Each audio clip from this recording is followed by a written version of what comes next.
bagaikan bejana yang haus dan rindu untuk diisi air kehidupan yang daripadamu. Demikian juga kami ya Allah, rindu untuk menerima makanan surgawi, yaitu firman-Mu.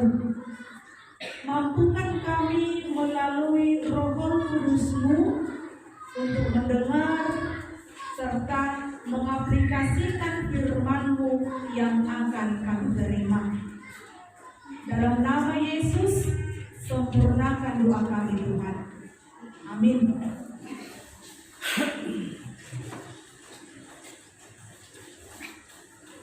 Amanginal, mari kita baca firman Tuhan.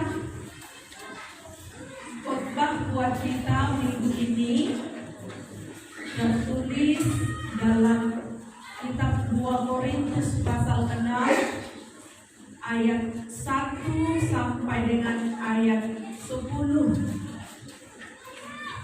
2 Korintus 6 ayat 1 sampai dengan ayat 10. Baiklah kita baca dengan responsoria. Paulus dalam pelayanannya sebagai teman-teman sekerja, kami menasihatkan kamu supaya kamu jangan membuat menjadi sia-sia kasih karunia Allah yang telah kamu terima. Sebab Allah berfirman, pada waktu aku berkenan, aku akan menyelamatkan engkau, dan pada hari aku menyelamatkan, aku akan menolong engkau. Sesungguhnya waktu ini adalah waktu perkenananmu. Sesungguhnya ini adalah hari kemenanganmu.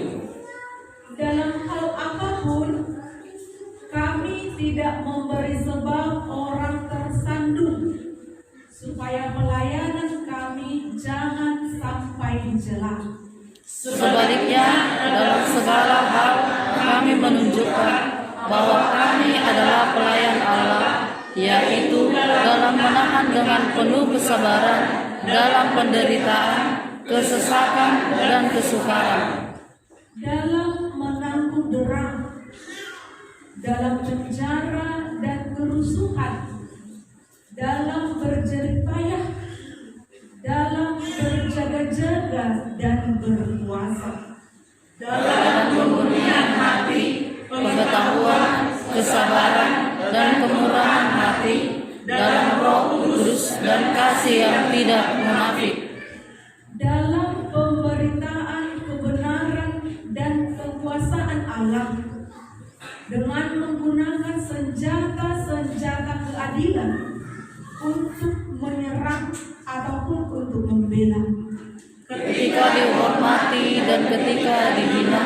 ketika diumpat atau ketika dipuji, ketika dianggap sebagai penipu, namun yang percaya, sebagai orang yang tidak dikenal namun terkenal, sebagai orang yang nyaris mati dan sungguh kami hidup, sebagai orang yang dihajar namun tidak mati, sebagai orang yang berduka cita, namun senantiasa bersuka cita, sebagai orang miskin, namun memperkaya banyak orang, sebagai orang yang tak berpemilik, sekalipun kami memiliki segala sesuatu. Demikian firman Tuhan. Shalom Mama Ngina. Shalom. Shalom. Shalom. Dulu mak akan mulu. Nama Dakota. Modo mak akan. Dulu mak akan modo do nama Dakota. Modo mak akan. Aduh. Dadana. Amanina sudah semua mungkin kita aktif dalam dunia bersosmedan. Ada yang viral beberapa bulan ini, yaitu hujan kesembuhan. Betul kamu doi? Hujan kesembuhan yang terjadi di Samarinda dan juga di Surabaya.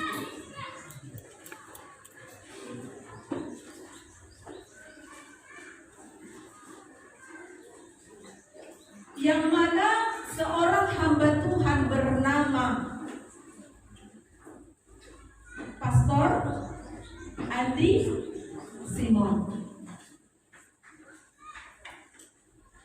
Wala udah mengikuti olah ceritaan ada di juga pelakor dunia.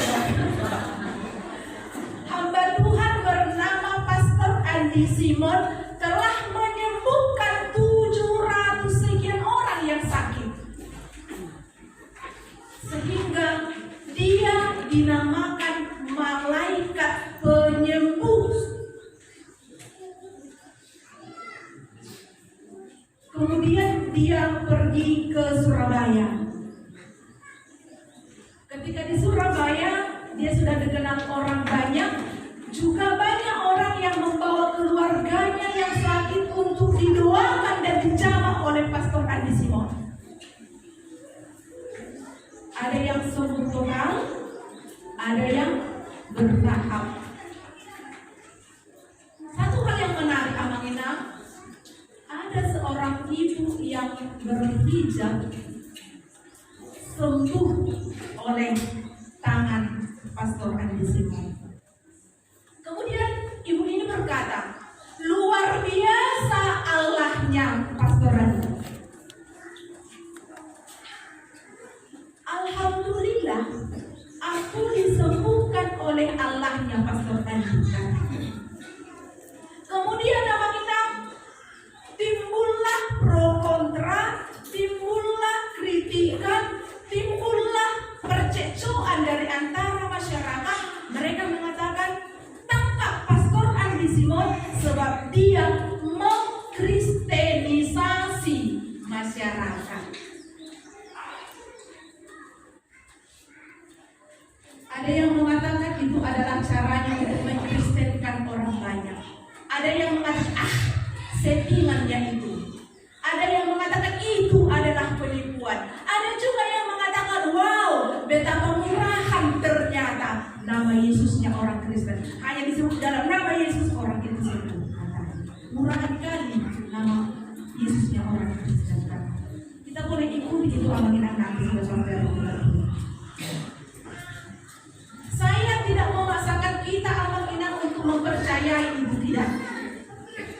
Tapi satu hal yang pasti, orang-orang 720 sekian yang sudah disembuhkannya, mereka bersaksi bahwa Allahnya Pastor Andi Simon itu luar biasa. Amangina, apa hubungan dari yang viral itu dengan konteks 2 Korintus 6 saat ini? Sekilas ya, di kota Korintus terjadi pengkotak-kotakan, pengelompokan jemaat Tuhan sampai 4 kelompok. Ada yang menamai dirinya saya adalah kelompok Kefas, ada yang menamai dirinya saya kelompok Apolos, saya kelompok Paulus, saya kelompok Kristus. Yang 4 kelompok ini saling memegahkan, membanggakan kelompoknya masing-masing dan mengatakan kelompok yang sana lah yang sama.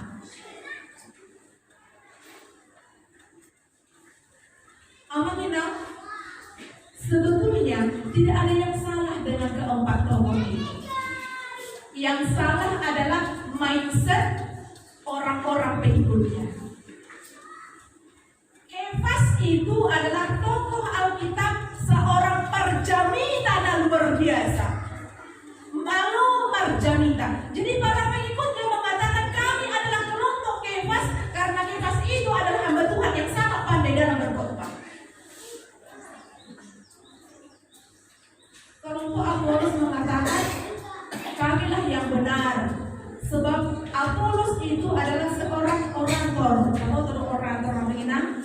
Juru bicara yang setiap dia berbicara, saking berkarisma suaranya, orang akan terkesima, terkagum-kagum. Kemudian diperbandingkan dengan Paulus. Paulus adalah orang yang sangat sederhana dalam penampilan. Paulus masahik-sahik di mana. Paulus itu adalah orang yang sering menjadi DPO, daftar pencarian orang. Karena sebelumnya dia adalah seorang pembunuh orang Kristen yang berubah menjadi pengikut Kristus. Dan stigma yang paling negatif, kalau terus stigma amanina, asal pengenal kereng Saudi. Cara pandang yang paling negatif kepada Paulus adalah Paulus itu tidak layak untuk menjadi hamba Tuhan sebab dia adalah narapidana, alias di penjara.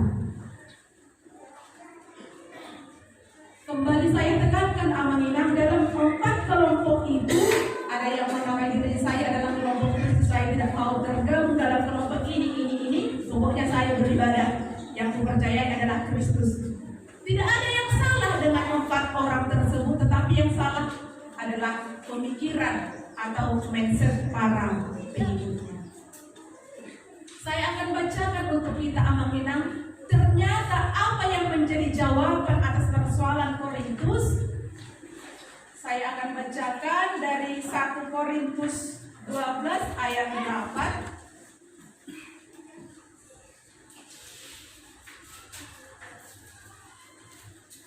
Dikatakan demikian.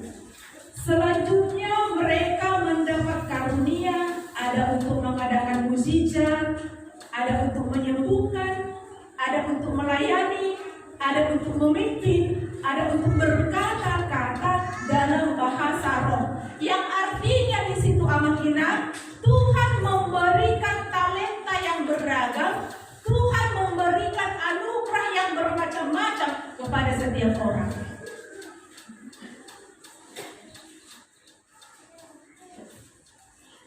Sederhana 10 obat kami lalu. Ada yang pandai berkhotbah atau mengajari, ada yang pandai berdoa, ada yang pandai berbicara di publik, ada yang pandai bernyanyi. Macam talenta yang Tuhan berikan. Mungkin kita juga demikian, amin. Ada juga yang tidak tahu berkhotbah, ada juga yang tidak mampu berdoa di depan, hidir-hidir katanya. Ada juga kalau menarik ending, habis, semenang. Tetapi Tuhan pakai dia melalui karunia yang lain. Terkenal gue, saya kenal orangnya. Ternyata setelah peresmian HKBP Basra, Preses mengkhotbahkan itu kembali. Di Kuari Maibana Situa, Jumbu-jumbu. Ada apa dengan Situa Jumbu-jumbu? Dia tidak mau berkhotbah. Aku bohong. Martangnya hidir-hidir daun. Meredekku nang mahapindo suaraku.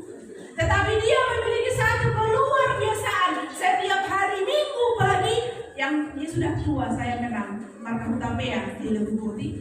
Dengan tongkatnya, dia akan memukul setiap pintu jemaatnya. Mar Minggu, hari Minggu, Mar Minggu, hari Minggu, Mar Minggu, sudah di dalam.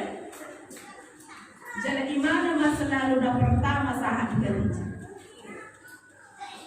Itulah talenta yang Tuhan berikan. Jadi macam doa menina. Dus dui songon geleng munai. Sering sekali orang tua berkata 10 anak ikut 10 dong 5. Ada doon nama lo memperlukan among tak Pak ini tercair. Nah, ada doon bahin pemakna terenyuh hati dah sama kami menurut nama di hal sepuluh ama guru kota puncuknya non adong doon nama lo bertanggung jawab terhadap adik-adiknya adong doon nama lo manang na ini yang tugas siap adong doon nama lo membahin orang tua naik tensi sebentar sekilas saya mainan adong apa jadi nahudo bisi amang ina beragam do anugerah beragam do talenta dihami angka perhalado dihita sanggup orang Kristen. Tetapi satu hal yang pasti Paulus mengatakan di ayat 1 yang menjadi diri orang Kristen itu jangan sia-siakan kasih karunia Allah yang telah kamu terima. Talenta yang sudah Tuhan berikan, apa yang sudah Tuhan berikan bagi kita, sandang, pangan, papan, talenta, kemampuan, pekerjaan, rezeki, atau apapun itu, pakailah untuk kemuliaan Tuhan. Yang kedua, di ayat selanjutnya dinyatakan bahwa jati diri orang Kristen itu tidak membuat orang lain menjadi tersandung. Sabar dalam penderitaan, bermurah hati, kasihnya tidak munafik, ya jika ya, tidak jika tidak, salah kalau salah, benar kalau benar. Selanjutnya, tetap hidup dalam kebenaran, sekalipun dihina, sekalipun tidak dihormati, sekalipun tidak dipuji ataupun diumpat. Amanginam, suku-sukuku tardundun hita doon amanginam, tolak hita doon menjadi seperfect ini kemanusiaan kita. Ibaratku jauh berahida siani alai menuju tusi kita. Masih butuh apa Lena? Kareju namion, kareju siliahean sebetulnya. Kami adalah pekerjaan yang sering sekali bahkan rentan untuk dihina. Kalau salah sautik mengatakan percuma mah. Atau tidak dulu. Unang maju hari keluarga namin itu. Kalau salah mengatakan aku tidak alam memburu ini. Atau tidak dulu. Jadi menurut kami adalah khususnya angkatan permohonan, bahkan kita semua orang Kristen, kita itu sangat rentan akan hinaan, percuma. Tetapi di sebagian orang menganggap bahwa parhalado itu adalah suatu hal yang membanggakan, suatu hal yang patut untuk dipuji. Ada yang menganggap semua ini. Ceritanya sama non 2 tahun yang lalu, sekitar 2 tahun lebih, udah maka tahun dari halak dah, maka tahun dari jauh. Saya berencana untuk menikah dengan seorang yang pelayan juga. Konsekuensinya dia yang ikut saya atau saya yang ikut dia. Saya berkata biar saya yang mengikuti. Marhata matujulu di Toras. Orang tua saya langsung berkata, unang mak, jangan. Alasannya apa? Victor berbahasa Inggris doang pakai. Ngamar tolong rongik di tangguruku mulai jam 1 jam 7 kasih pulang kok mulai nak gawe tinggal orang mulut orang ni unang maburu. Sangat do perkilalaan nami mulu adong keluarga nami panghalan katanya. Senang rasanya kalau memiliki keluarga seorang pelayan tahbisan. Tapi kami mau foto-foto seperti haji namanya kami tamin namu jaluha. menunda memadok, ya udahlah, kalau memang sudah gitu yang terbaik melangkahlah, jangan dilama-lamakan. Alay mo kamar roh today ng pangitu, nahulungan roh ba? Biar di bawah sabak nung manok kali tinggal orang Amerika, diuluan sudah. Puasa udah semua diamangin. Kita juga mungkin ada suatu kebanggaan ketika kita menjadi istri seorang perhalal. Kita juga menjadi suatu kebanggaan. Ima anakku si nomor 2, ngapar halal nuangi di hangga BPSP 5. Paru maiki si tua doi. Dan lain sebagainya. Ada kebanggaan bagi kita ketika kita dekat atau ada hubungan dengan para pelayan. Sesungguhnya kami para pelayan ini adalah orang-orang yang tidak patut untuk dibanggakan. Kami adalah orang-orang yang rentan terhadap hinaan. Tetapi satu hal yang luar biasa amanginam, ketika orang mencaci, ketika orang membenci dan memaki, Allah mengubah itu menjadi berkat bagi kami. Dari komersil dan punya kepada rusuh yang menginam bersinar.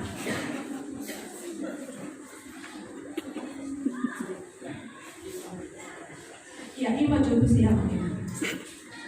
Berikut, jika Paulus menyampaikan poin-poin yang harus dihidupi oleh para pelayan Tuhan ataupun yang dinamai orang Kristen, tapi secara khusus HKBP ada 3 pilar pelayanannya. Dikatakan itu KMD, Koinonia, Marturia, Diakonia. Koinonia adalah bersekutu di gereja. Marturia itu bersaksi terhadap Yesus. Diakonia itu adalah pelayanan sosial terhadap orang yang sakit, orang yang lemah, ataupun orang miskin. Jadi moloholan marmingku mehita amengina, moloholan na koinonia setiap minggu, tetapi tidak mau berdiakonia membantu orang lain, kurang dolim. Jika hanya bermarturia saja malumat, janita malumat tanya mulai berpuasa hatu sampo ditanya aku salubuna. Tetapi jika dia tidak ada diakonia, nonsen doi. Sebaliknya, moloholan berdiakonia pe, toy mak dan juga gereja lopetik asal malumas pada tahun ini norem yang kapal harga mereka yang kamu di sebagian. Ada yang bisa orang mana bayar pada tahun. Pertanyaan bisa udah bayar kami itu selesai. Ada yang urus per minggu orang kubune itu saat orang diakonia ini saat yang ada mungkin saling melengkapi oleh karena itu amangina melalui khotbah di hari ini poin-poin yang sudah kita dengarkan, mari kita memohon pertolongan dari Tuhan supaya kita dikuatkan untuk menghidupinya. Amin, kita berdoa. Sungguh manis Tuhan firman-Mu yang telah menyapa kami di tengah-tengah persekutuan kami saat ini. Engkau menyuruh kami untuk memiliki jati diri seperti yang Tuhan kehendaki, meneladani pelayanan Rasul Paulus. Bapa, kami tahu kami adalah para ciptaan-Mu yang lemah. Sungguh kami tidak memiliki kekuatan atau kemampuan menuju hidup yang lebih sempurna seperti yang Tuhan inginkan. Tetapi satu hal yang pasti, dalam ketidaksempurnaan kami Tuhan, kami mau untuk dibentuk, kami mau untuk diubahkan menjadi pribadi yang lebih baik seperti yang Tuhan inginkan. Dalam hidup kami harus membuahkan hasil yang manis sesuai dengan 3 pilar pelayanan HKBP di bidang koinonia, marturia, dan diakonia.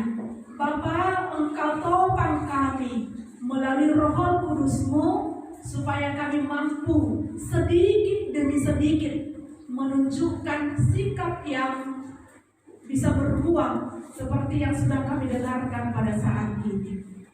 Dalam setiap kendala, dalam setiap hambatan, tantangan, ataupun salib yang harus kami pikul sebagai orang Kristen, mampukan kami Tuhan supaya kami tidak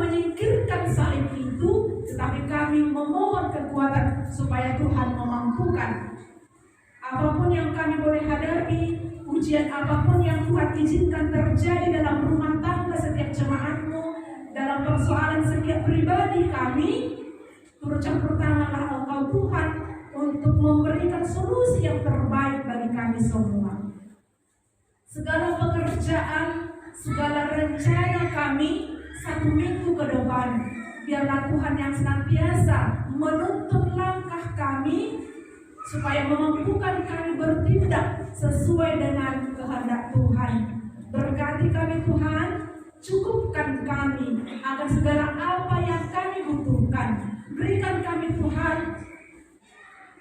sukacita yang melimpah daripadamu melalui setiap berkat-berkat, dari setiap pekerjaan, dari setiap apa yang kami pikirkan yang sesuai dengan kehendak Tuhan. Sebentar lagi kami akan akhiri persekutuan kami ini dalam melanjutkan perjalanan kami ataupun pekerjaan kami dalam hari yang Engkau kuduskan ini. Berkati kami semuanya Tuhan. Sucikan kami akan segala dosa pelanggaran yang telah kami perbuat. Melalui nama anak-Mu